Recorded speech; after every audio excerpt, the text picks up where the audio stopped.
Nem terminou a porcaria desse jogo, uma vergonha, um vexame. Tô gravando aqui no quarto aqui do meu irmão, né? Tô na casa da minha mãe, reunimos a família, vale por isso, entendeu?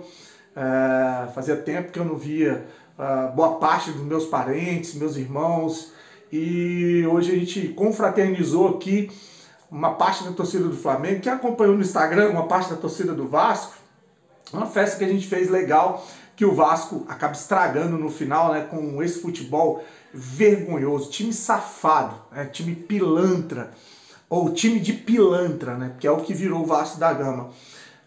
Bom, eu vou dedicar esse vídeo aqui ao meu parceiro, ao XBet, a patrocinadora do canal Vascaíno Cerrado. Pós-jogo aqui é um oferecimento da 1xBet, o link está no primeiro comentário fixado, clicou, vai abrir a janelinha. O código promocional é do Cerrado, primeiro depósito ou Pix, que você fizer no valor de até R$ 1.200, eles dobram bônus para você usar no site e na plataforma. O XBet é parceira do canal Vascaíno Cerrado 2024, lembre de jogar com responsabilidade e que é para maior de idade. Bom, Vasco jogou 10 minutos de jogo.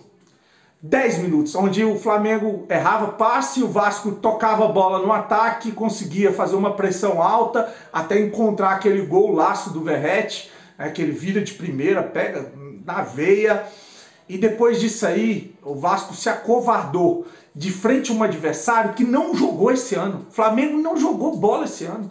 O Flamengo tomou sufoco de times horrorosos aí na Copa Libertadores. Mas é Copa Libertadores. Quem é Palestino, cara?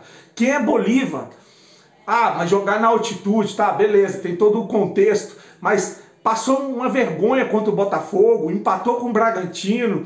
Aí pega o Vasco, cara, um time covarde, um time safado, um time medroso. Faz o gol e abre mão de jogar.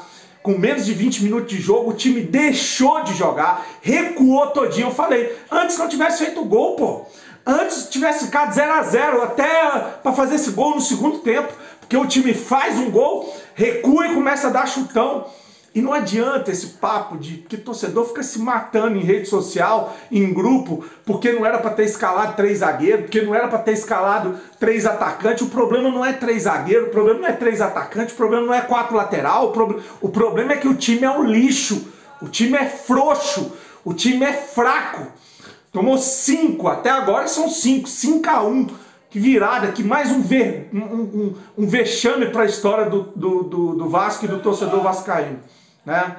Mais uma derrota vergonhosa com a cara dos pilantras, dos safados que levaram o Vasco a essa situação. O nosso campeonato, eu já falei, não é contra o Palmeiras, não é contra o Flamengo, não é contra os times que estão na parte de cima da tabela. O nosso campeonato é contra o Cuiabá, é contra o Vitória, tá? O nosso campeonato é contra o Atlético Goianiense.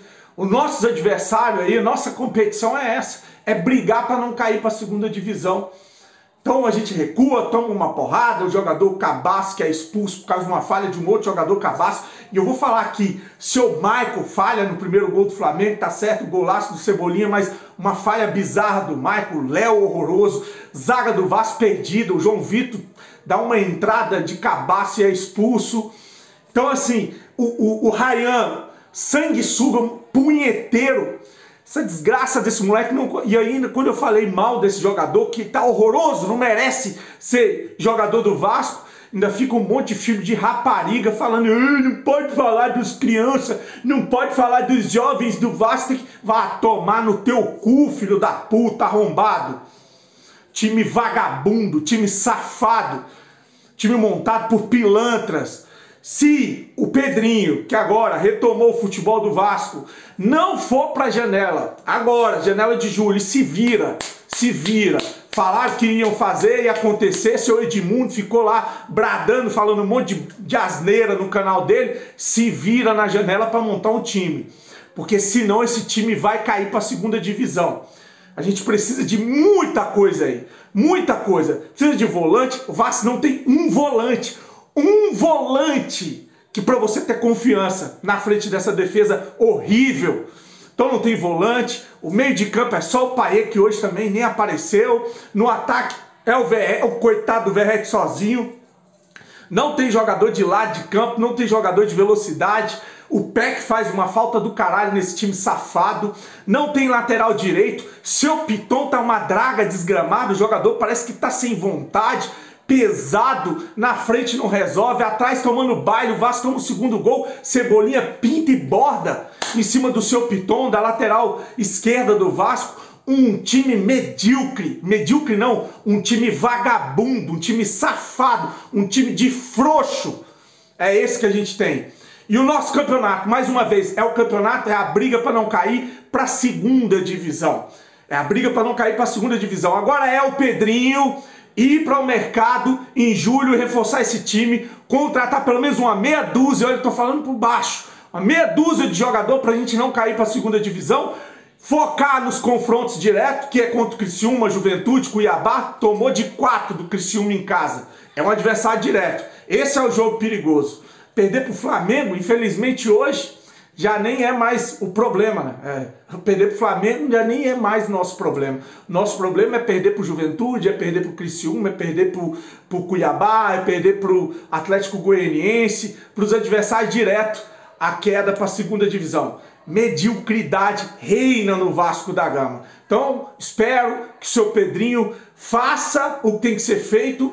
Tomou o poder, retomaram o futebol, porque senão a gente ia falir junto com essa empresa vagabunda, e que dentro do Conselho Deliberativo abre aquele inquérito, aquela investigação que eles estão prometendo ou que pediram no Conselho, para colocar esses pilantras que fizeram tudo isso com o Vasco na cadeia. Descobrir quem é esse escritório de advocacia que apareceu do nada cobrando 3,5 milhões do Vasco. Descobrir quem são os beneficiários. Revelar para o Vascaíno quem são os donos da SAF da 777 Carioca, empresa aberta em Delaware, porque isso vai desmascarar muito pilantra dentro do Vasco. A gente saber quem são as caras por trás dessa empresa aberta nas últimas horas ali antes do Vasco virar SAF, em um paraíso fiscal, que eu tenho certeza que a gente vai ter figurinha conhecida em Delaware, abrir esse contrato para a gente saber quem se beneficiou dessa venda, quem é a empresa que ganhou 28 milhões de reais para fazer essa transição, a KPMG, que foi incumbida de trazer o investidor, trouxe uma quadrilha. Tem que abrir essa caixa preta para a gente poder expor esses canalhas e botar esses bandidos na cadeia. E agora contra o time torcer para a gente ganhar dos adversários em confrontos diretos e não cair para a segunda divisão. É isso que nos resta. É isso que nos resta. Espero que o Pedrinho tenha pulso para tomar essas atitudes. Primeiro, a de contratar jogadores para poder reforçar esse time na janela. Segundo, a de expor os canalhas, os pilantras que ferraram com o Vasco da Gama e acabam com os nossos finais de semana. Tá ali meu filho, meus sobrinhos, amigos, primos que ficam chateados. A gente perde um domingo por causa dos frouxos, por causa desse time sem sangue que se tornou o Vasco da Gama.